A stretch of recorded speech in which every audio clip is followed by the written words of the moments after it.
Good morning, good evening, good afternoon. This is Papa Joe Show, where Papa Joe knows. I am your host, Papa Joe. Thanks for being here and Merry Christmas. We are in the week of Christmas, and that is this weekend for those of you who have not had a chance to do any last minute shopping. You know, when I consider that, what makes a really good, interesting Christmas gift? Cryptocurrency. um, if you're willing to depart with any that you have or anything like that. So, anyways, I wanted to come in here and just have a conversation with you guys today about some of the stuff that's taking place that I'm seeing. Some real FUD out there. Some more talk around inflation and how the Flashbang's administration is trying to come in here and fix things, which he's not doing. And then, a couple other really cool adoption pieces that I think that may be very interesting for everybody. First things first, do me a favor, like, subscribe, and share. Those smashing those likes helps the algorithms find other people that want to hear similar or same content. And then subscribing helps me grow the channel. So I really appreciate those of you who have. It means the world to me. You guys have helped me run through here and do these things and grow the channel very, very quickly. Beyond what I ever thought there would be. So I really appreciate you guys jumping in here and being live with me. Those of you who popped into the channel here, and I can't see how many people are watching live. It doesn't really give me the right stuff in there. So wherever you're joining from, do me a favor. Say something, comment, live chat on YouTube, Twitter, TikTok, wherever you're from, and just let me know that you're there. That would be amazing. I do appreciate it. It means a lot to me. Helps me know, how well things are kind of growing around. So, anyways, what I will do here is scroll through the chat, say good morning to folks who are in here. So we've got Kim. Good morning. Thanks for being here. Hopefully you guys are doing really well. We've got Lithia. Good morning. Good morning. And we've got Crypto Disposition. Good morning. How are you doing? Jonathan Carpenter, an old friend of mine. How are you doing, my friend? Yeah. Merry Christmas. Appreciate you being here, bud. I'm glad you're able to join live finally. Let's see who else we got here. Badass Accountant, what's going on? I haven't seen you in a little while. Hopefully you're doing really well. Let's see here. Sam Storm, what's up, brother? How you doing? Hopefully we'll see some of you guys at Bitcoin Ben's event in next month. So I know some of you won't be there. You know who you are.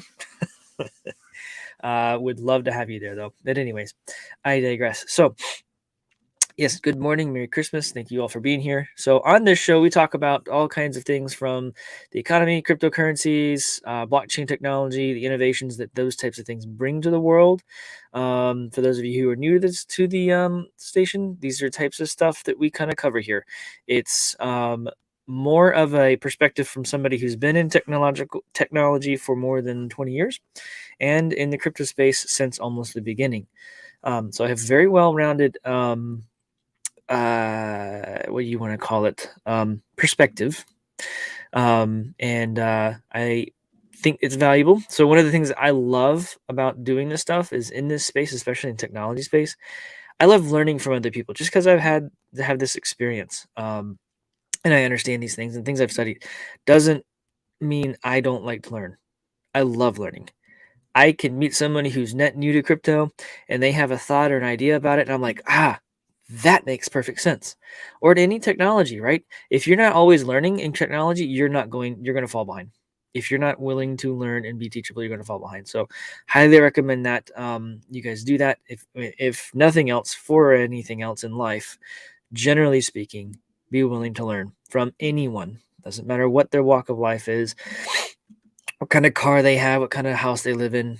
Be willing to learn from anyone, because most of the time you will learn more from people who just care and do not care about what other people think about them.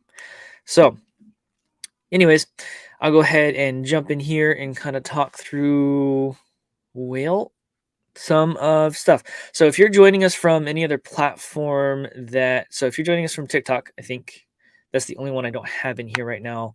So I've got you guys live on Facebook, YouTube, and Twitter, and you guys are going to see the articles and stuff that I'm pulling through here. I can't pull it into TikTok yet. TikTok won't let me actually stream live from my computer yet. So I will try to read aloud what we are going to cover here. So let's jump right in. The first article I'm going to show you guys and kind of talk through here has some serious FUD written all over it. Okay. And they're straight up trying to pull stuff out of their butt, trying to get people to not buy into cryptocurrency. And here is why. Why Bitcoin? This is the Financial Times talking about why Bitcoin's worse than Madoff's style Ponzi scheme. A Ponzi scheme is zero-sum enterprise, but Bitcoin is a negative-sum phenomenon that you can't even pursue a claim against, regards, or argues the author here. I will leave them nameless for the audio purposes of this. Sorry, I have really bad eczema, and it just flares up sometimes. So, anyways, in this article, they basically argue that because you can't sue someone because you are stupid with your cryptocurrencies, they're oops, what did I just do there? I clicked a button and something happened.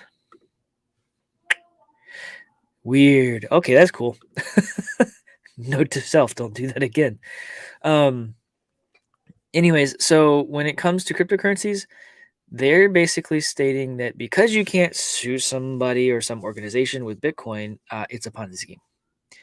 That's basically the crux of their conversation here. It's not a Ponzi scheme.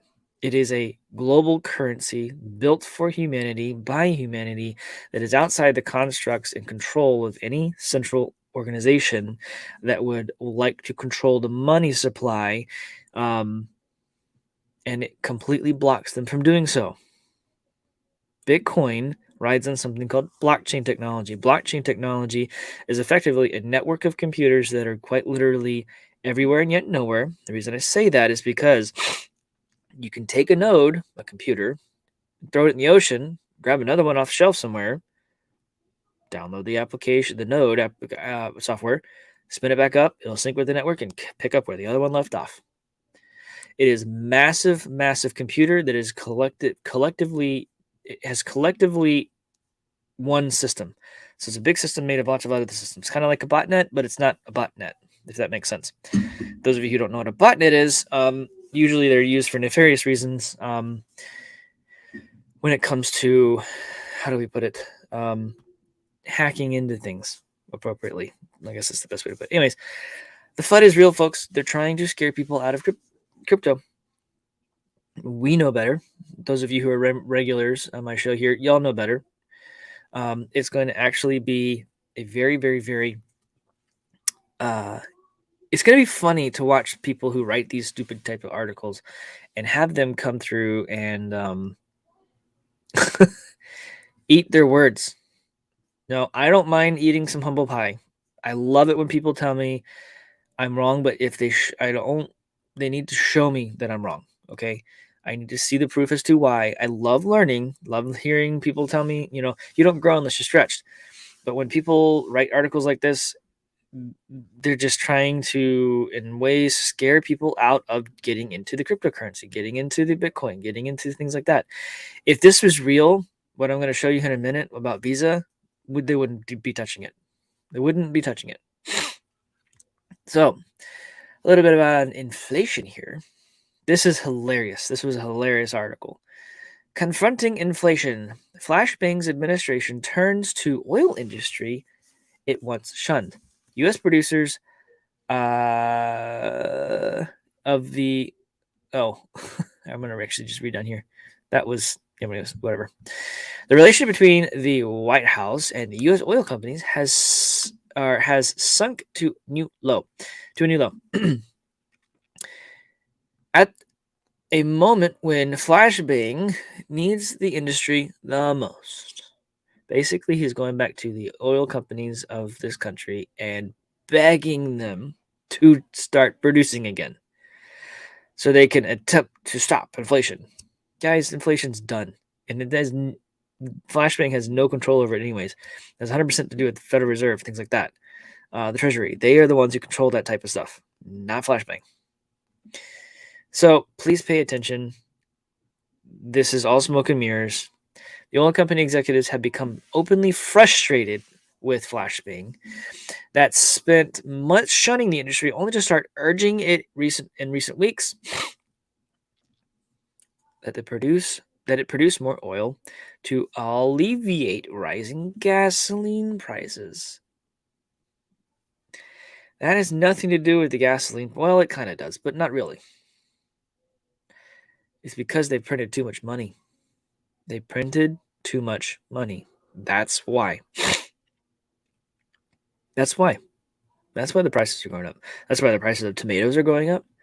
That's why the price of cereal is going up. Eggs, bacon, you name it. It's going up. All of it. It's going up. Because they printed too much money. They got greedy and they wanted to do whatever they're going to. I don't know who they're paying off or what they're paying for, because at the end of the day, our tax dollars don't even go into the treasury. They go to pay the interest on the debt that they get. By the way, just a quick little rundown here. When Congress writes a bill that's going to spend money, or the debt limit that they have to continuously raise, they go to what's called the discount window at the Federal Reserve. They get a loan. They don't go to the Treasury and pull it out there. They get a loan, which immediately requires interest on it. Yeah, did you know that? Most people don't. My regulars know that because I talk about that from time to time. Most people don't get that. Most people don't know that. And when that happens, they have to pay all that money back with interest. So there needs to be more dollars somewhere else to pay for that interest. Basically, it's a continuous wheel of constant debt. And by the way, they don't put their name as the guarantor on that promissory note. No. They put the American people. Your income taxes go to pay the tax, or the interest on the loans that they take out to pay for the stuff that they do. But I digress. No one wants to know that kind of stuff, do they? It is what it is at this point. This is why they hate Bitcoin and they hate cryptocurrencies, because it undermines their authority.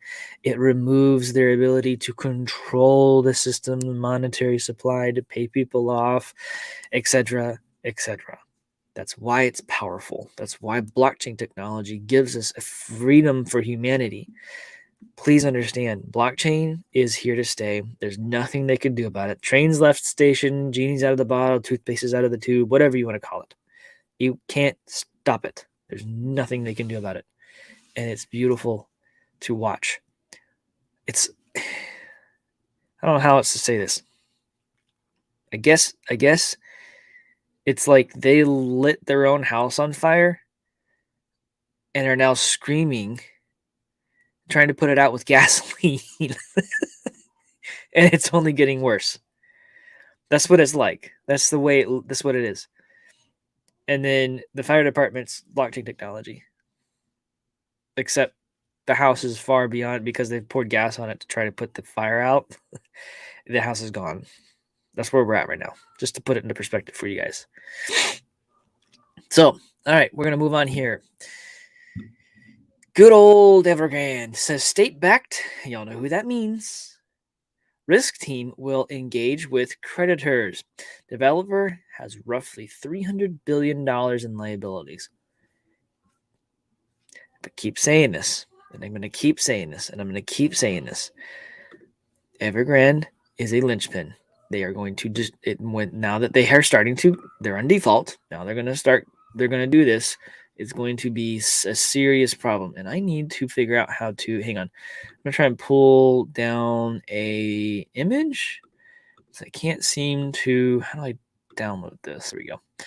I'm going to show you guys something if I can figure out how to share.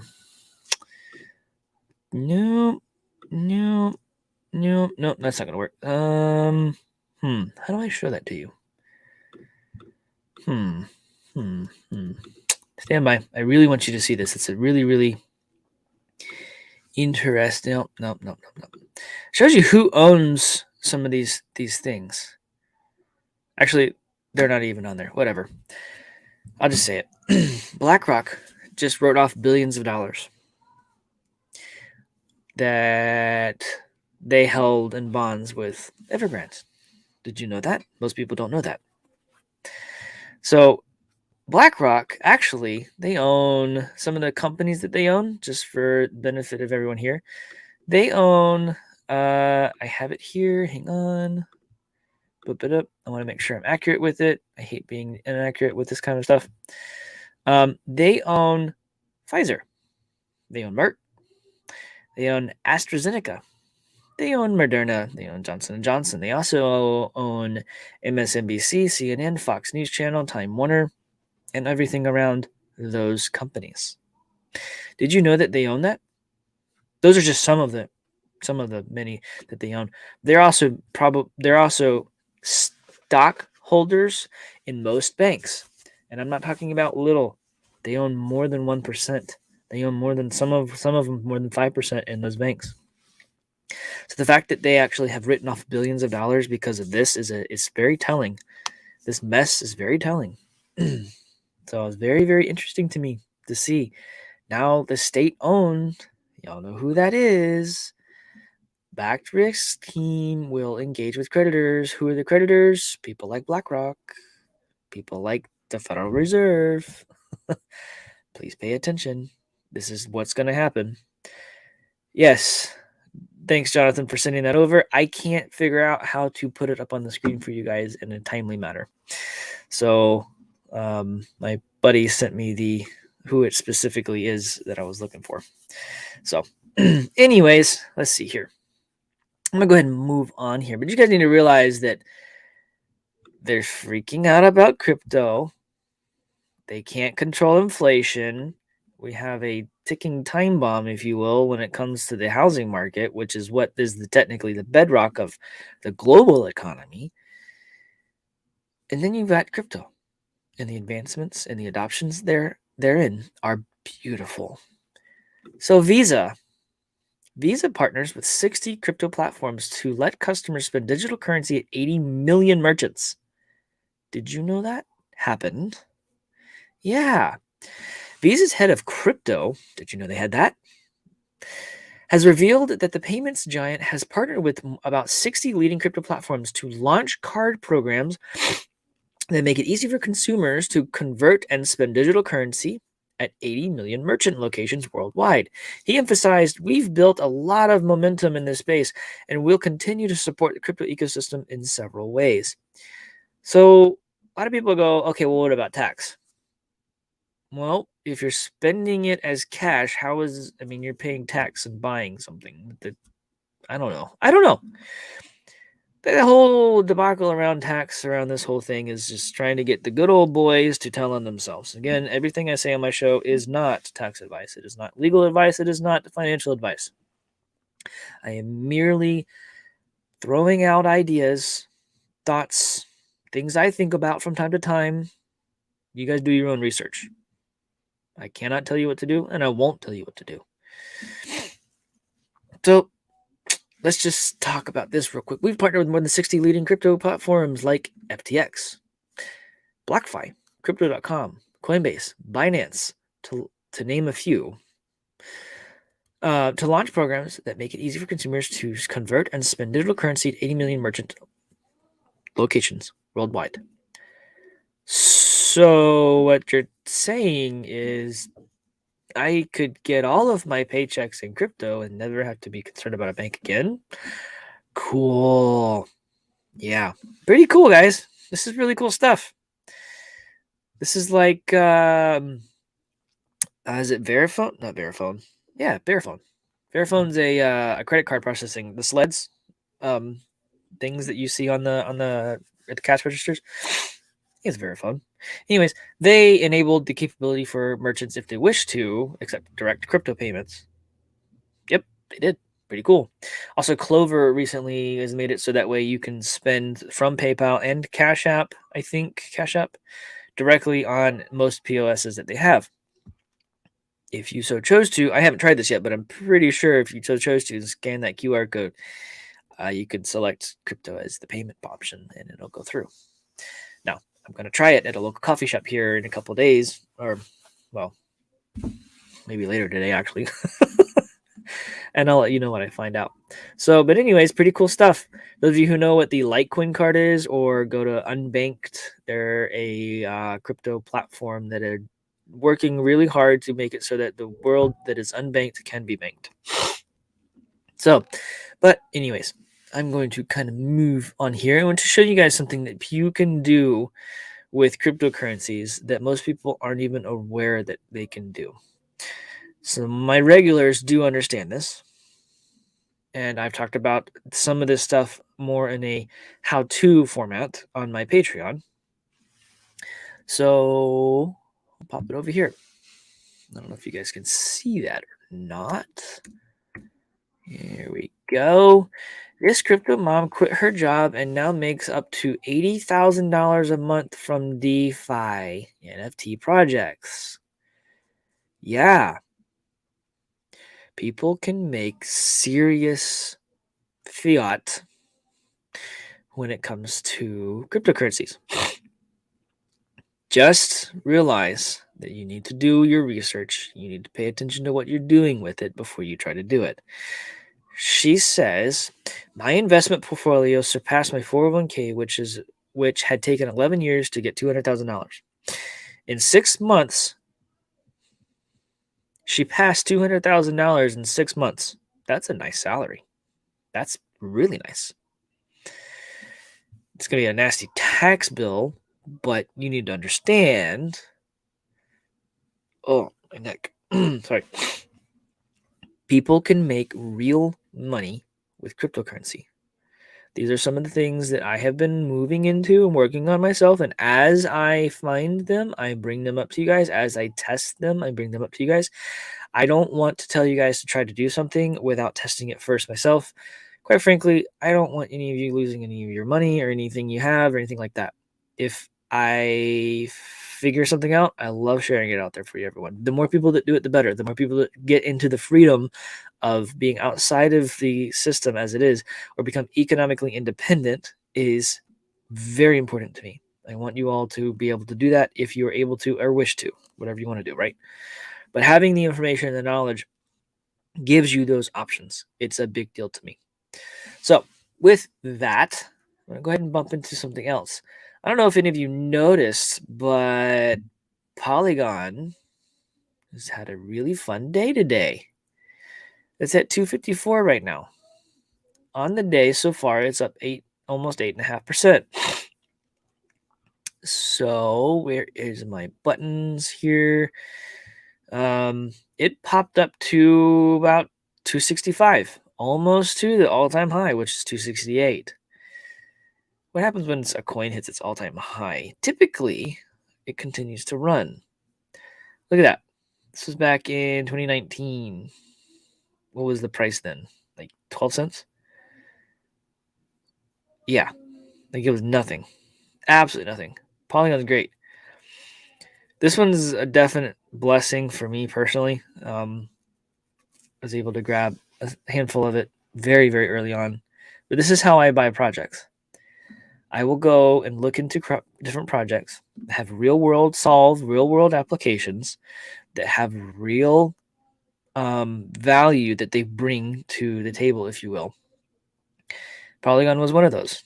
I have several others that I do that with, but they're very, very high risk because if the teams behind them don't actually execute and perform what they say they're going to do, then you most likely will lose your money. And I've lost money on some of those projects. Polygon, there's several others, but Polygon is one that it's nowhere near done from increasing its value. And the reason I say that is because they are doing all kinds of amazing cool stuff. Check this out. Polygon creates a $200 million fund with Reddit co-founder to back games and social media on blockchain. That's huge. They're going to help people set this stuff up. Polygon is partnering with Alexis. Oh, I'm not even going to try and pronounce your name, Alexis. Sorry about that. Ohanian. Sorry. All right.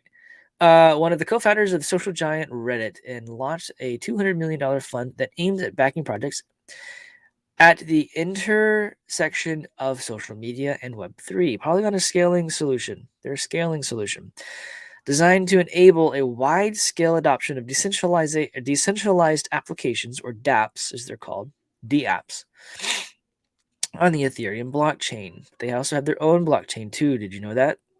Yeah, and you can do everything there too. A lot faster, a lot cheaper, I might add. So, the project will team up with Alexis venture firm 776, interesting name, to launch the fund that seeks to empower users over gaming and social media platforms, according to the new announcement. We are still in the early days of Web3, and the most obvious opportunities right now are in the gaming and social. Yeah, I'd definitely say that for sure. This initiative will do, this initiative will do just that. It will focus on gaming properties and social media platforms built on Polygon's scalable infrastructure. Yeah, it's going to be built on Polygon. Huge, huge news. The reason I say it's big news is because, quite honestly, the gaming industry is changing. Okay, like, I grew up playing games, stuff like that. I built my first computer when I was 14, I think, and I haven't stopped doing that kind of stuff with tinkering with the technology, with the hardware, with the infrastructure, if you will. And what I do with that is I would play games on it. Then there'd been game systems and console systems, stuff like that. Xbox, things like that came out, whatever. But the thing is shifting now. You're shifting more into a online world, the metaverse type of gaming playing. Yeah, they're moving into that kind of environment. Like I said in a couple other shows, I actually think I talked about it on my Patreon. By the way, scrolling on the bottom of the screen, YouTube, Facebook, Twitter, I have a Patreon show. It is where Papa Joe gets to be unfiltered or discuss things like how to build residual income, like actually do it, or how to what happens with the banking system, or I don't know. Lots of really interesting, cool stuff. I'll do interviews, things like that for those folks first before I release it out to the public, things like that. So, anyways, pay attention to Polygon. I say this often. You guys really should pay attention to Polygon.